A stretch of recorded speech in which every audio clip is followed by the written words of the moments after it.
welcome back to another installment of the Dylbozer's Den.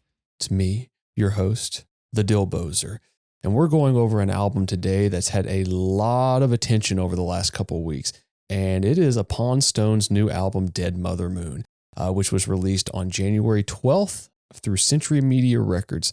This is an album that sounds like an amalgamation of melodic death metal and the New England metalcore scene from the early to mid 2000s. Think of something along the lines of like Dark Tranquillity, In Flames, maybe even a little Dissection, but throw in some Shadows Fall, Darkest Hour, and maybe some early Killswitch Engage, and you got the best of both worlds with that.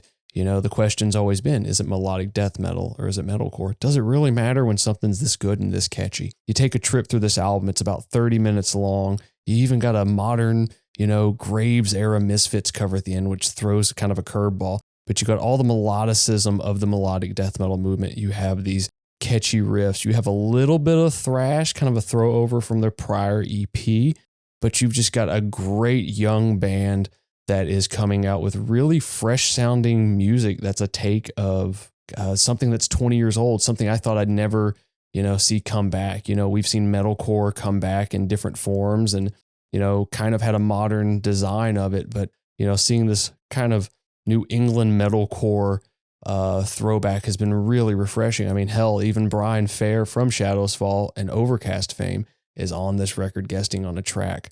It's not just digging into the In Flames and Dark Tranquillity catalog. There's a lot of dissection, dismember that I hear on this album. There's a lot of some of more of the early 90s, like HM2 bands are on here as well. I hear a little bit of Norwegian, kind of black metal and vibe, especially with the album artwork, really right up the alley of like some of those early In Flames records, some Immolation records in there.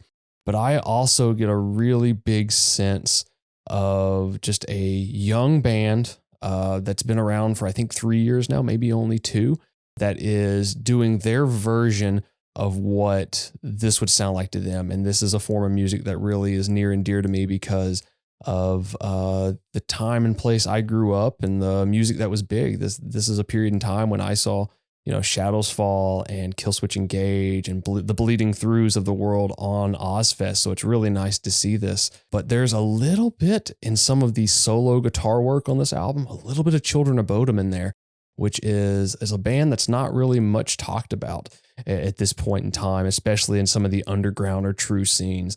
Let's not get anything, mistaken here. This is an album that has as much roots in the hardcore scene as it does the death metal scene. And it's definitely a fucking banger. Check this shit out. It's something that I hope the band gets a lot of heft from. I would love to see them going on different tours. I'd love to see them play somewhere near where I live, but it's a great album. 2024 is starting out well, and hopefully you'll join me again. Thank you.